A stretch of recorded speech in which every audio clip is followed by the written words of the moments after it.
ሰላም ጤና ይስጥልን የተወደዳችሁና የተከበራችሁ አድማጭ ተመልካቾቻችን እንደምን ቆያችሁን? የዕለተ ሰኞ ሰኔ 22 2018 ዓ.ም ሰበር መረጃዎችን ይዘንላችሁ ቀርበናል። መረጃዎቻችን ቶሎ እንዲደርሷችሁ ዩቲዩብ ቻናላችንን ሰብስክራይብ፣ ላይክ፣ ሼር ማድረግ አብራችሁን ቆዩ። ህወሓት የትኩረት አቅጣጫውን በመቀየር በቤኒሻንጉል ጉሙዝ አዲስ ውጊያ ለመክፈት እየተንቀሳቀሰ መሆኑ ተሰምቷል። ህወሓት በወልቃይት ግንባር ጥቃት ይሰነዝራል ተብሎ ሲጠበቅ የነበረ ቢሆንም የትኩረት አቅጣጫውን በመቀየር በቤኒሻንጉል ጉሙዝ ክልል አዲስ ውጊያ ለመክፈት ወታደራዊ እንቅስቃሴ መጀመሩ ተጠቆመ። በወጣው መረጃ መሰረት ቡድኑ በኤርትራ አዋሳኝ ድንበሮች አካባቢ የነበሩ ምሽጎቹን በመተው ኃይሉን ያንቀሳቀሰ ሲሆን ከሱዳን በመነሳት በቤኒሻንጉል ጉሙዝ ብሉ ናይል በኩል ለማካሄድ እቅድ ይዟል ተብሏል። ለዚህ አዲስ ወታደራዊ እንቅስቃሴም ከሱዳኑ ጦር መሪ አልቡርሃን ጋር በጥምረት እየሰራ ሲሆን የጦር መሳሪያን ጨምሮ የተለያዩ ወታደራዊ ድጋፎችን እያገኘ መሆኑም ተዘግቧል።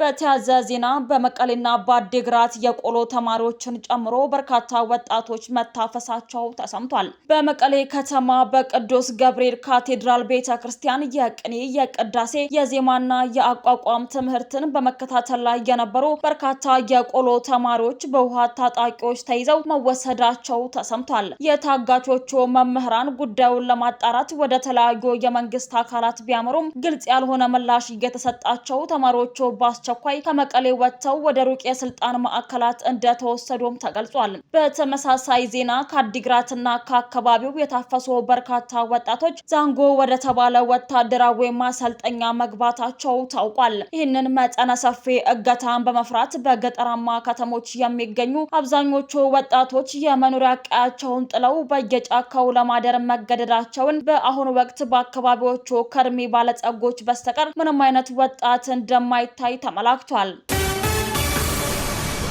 የጠቅላይ ሚኒስትሩ የምስራቅ አፍሪካ ጉዳዮች አማካሪ አቶ ጌታቸው ረዳ ጽምዶ ብለው በኢትዮጵያ ላይ የተደራጁ ኃይሎች በፖለቲካ ከሰሩ የታሪካዊ ጠላቶችን አጀንዳ አስፈጻሚዎች ናቸው ሲሉ ገልጸዋቸዋል። ጥቅምት 24 ቀን 2013 ዓ.ም በመከላከያ ሰራዊት ላይ የተፈጸመው ክህደት የህወሓት ቡድን ውለታን የማይቆጥር የሰብአዊነት እንጥፍጣፊ እንደሌለው ያሳየበት ተግባር ነበር። ቡድኑ ይህንን ሰይጣናዊ ተግባር ሲፈጽም መነሻና መድረሻ በሌለው የእውር ድንብር የፖለቲካ ስሌትም እንደነበር አንስተዋል። አቶ ጌታቸው የኢትዮጵያ የብሔራዊ ደህንነት ላይ ተገኝተው ሂደቱን ሲያስታውሱ በወቅቱ ሰሜን ዕዝ ከተመታ ሌላው መንገድ ሁሉ ክፍት እንደሚሆን ይኸው ቡድን ያምን እንደነበርም አብራርተዋል። በዚህም የተነሳ ያለፈው አውዳሚ ጦርነት ያስተማራቸው ነገር ቢኖር ግምገማቸውንም ሆነ ስሌታቸው ፍጹም እየተሳተ እንደነበር ነው ያነሱት። አቶ ጌታቸው ይህንን ጉዳይ ሲያነሱ የኢትዮጵያ ሕዝብ በሀገሩ ጉዳይ ያነሳው አንድነትና ትብብር እኛ ከሰላ ድንጋይ በኪሳራ እንድንመለስ አድርጎናል ብለዋል።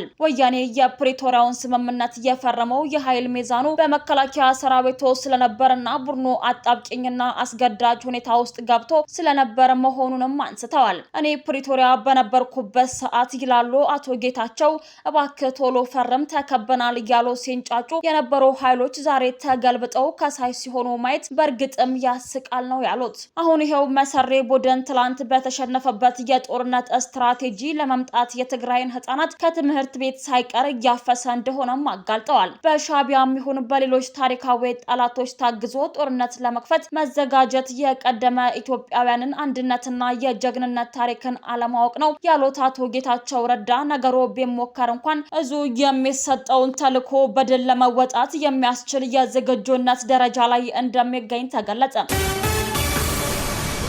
የምዕራብ ዕዝ ምክትል አዛዥ ለውጊያ ድጋፍ አገልግሎት ብርጋዴር ጀነራል ወርቅነህ ጉደታ ከኮሮ ኮማንድ ጋር በጋራ በመሆን የአብዲሳ አጋ ክፍለ ጦር ሰራዊቱን ቁመናና ሁለንተናዊ የዝግጁነት ደረጃን አረጋግጠዋል። በዚህ ወቅት ዕዙ የሚሰጠውን ማንኛውንም ተልዕኮ በድል ለመወጣት በሚያስችለው ወታደራዊ ቁመና ላይ እንደሚገኝ ተናግረዋል። ምክትል አዛዡ ከሰራዊቱ ጋር በነበራቸው ቆይታ በርካታ ሀገራዊ ወቅታዊና ቀጠናዊ ጉዳዮችን ያነሱ ሲሆን በተለይም ዛሬ ከጦር ጦርነት አዙሪያ ያልተላቀቁ ቡድኖች በየጊዜው አጀንዳ እየቀየሩ ሰላምና ልማትን ለማደናቀፍ የሚሞክሩት ሴራ አይሳካላቸውም ብለዋል። ክፍለ ጦሩ ከአሁን በፊት በነበሩ ሁኔታዎች እንደ ወርቅ እየተፈተነና በድል ያሸበረቀ ብዙ ተሞክሮ ያለው መሆኑን ያወሱት ብርጋዴር ጀነራል ወርቅነህ ጉደታ በቀጣይም የሚሰጠውን ሀገራዊ ግዳጅ ጥልቅ በሆነ ሀገራዊ ስሜት በስኬት ለማጠናቀቅ የሚያስችል ውጤታማ ስራዎች መመልከታቸውን ገልጸዋል።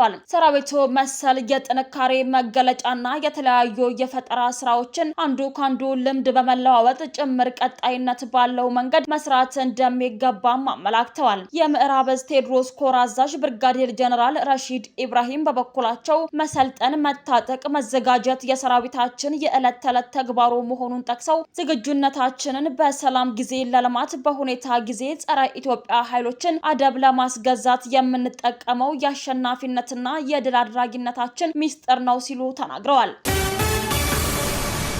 በደቡብ ጎንደር ዞን ታች ጋይንት ወረዳ በቀበሌ 13 አጋዝ ቀጠና በጀግናው የሀገር መከላከያ ሰራዊት በተደረገ የተጠና ኦፕሬሽን ጃውሳው ሲጠቀምበት የቆየ ተሽከርካሪን ጨምሮ በርካታ የተዘረፉ የእህል ክምችትና ቁሳቁስ መማረኩ ተገለጸ። በወረዳው ከተመደበው 77ኛው ክፍለ ጦር 3ኛ ሬጅመንት አዛዥ ሻምበል ተሰማ አላምረው እንደገለጹት በቀጠናው ባደረግነው የተጠና ኦፕሬሽን ጠላት እግሬ አውጪኝ ብሎ ጥሎት የፈረጠጠውን በርካታ የሎጂስቲክና ቁሳቁስ እንዲሁም ሲጠቀምበት የቆየውን ተሽከርካሪ በቁጥጥር ስር አውለን ገቢ አድርገናል በማለት ከቀጣይ አኳያም የመንግስትን የሰላም ጥሪ ተቀብሎ የሚመጣውን በሰላም እየተቀበልን ነገር ግን አሻፈረኝ ለሚሉት ህግ የማስከበሩ ተግባር የበለጠ ተጠናክሮ እንደሚቀጥልም አመላክተዋል።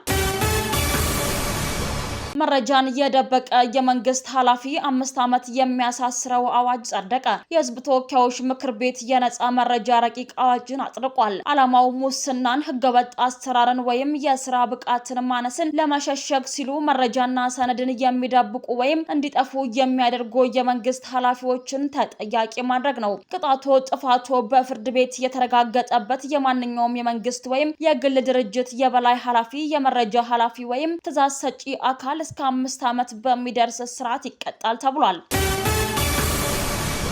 ወላጅ እናቱን በአሰቃቂ ሁኔታ የገደለው ታዳጊ በቁጥጥር ስር መዋሉን የደብረ ብርሃን ፖሊስ መምሪያ አሳወቀ። በደብረ ብርሃን ከተማ አስተዳደር እቴጌ ጣይቱ ክፍለ ከተማ አየር ጤና ቀበሌ ውስጥ ወላጅ እናቱን በአሰቃቂ ሁኔታ በመግደል የተጠረጠረው ወጣት የሱፍ ከበደ በፖሊስ ቁጥጥር ስር መዋሉ ተገለጸ። የክፍለ ከተማው ፖሊስ ከህብረተሰቡ በደረሰው ጥቆማ መሰረት ሰኔ 19 ቀን 2018 ዓ.ም ሟች ወይዘሮ ፍሬወት ገብረ ሚካኤል ተከራይታ ትኖርበት የነበረውን የተቆለፈ ቤት በር ሰብሮ በመግባት ባደረገው ፍተሻ ሟች አንገቷ በቢላ ተቆርጦና ለብቻው በማዳበሪያ ተቋጥሮ መገኘቱን አሳውቋል። በፖሊስ የመጀመሪያ ደረጃ ማጣራት ግድያው የተፈጸመው ሰኔ 8 ቀን 2018 ዓ.ም አካባቢ ሲሆን የቤቱ የውጭ በርም ከዚያ ጊዜ ጀምሮ ተቆልፎ ሰንብቷል። ፖሊስ አስክሬኑን ካነሳ በኋላ ባደረገው ፈጣን ክትትል ወንጀሉን ፈጽሞ ወደ አዲስ አበባ የሸሸውና የ666 አባል እንደሆነ የተነገረለት የሟች ልጅ የሱፍ ከበደ ተመልሶ አክስቱ ቤት ተደብቆ ሳለ ወንጀሉን ከፈጸመበት ቢላ ጋር በቁጥጥር ስር ውሎ ምርመራ እየተደረገበት ይገኛል።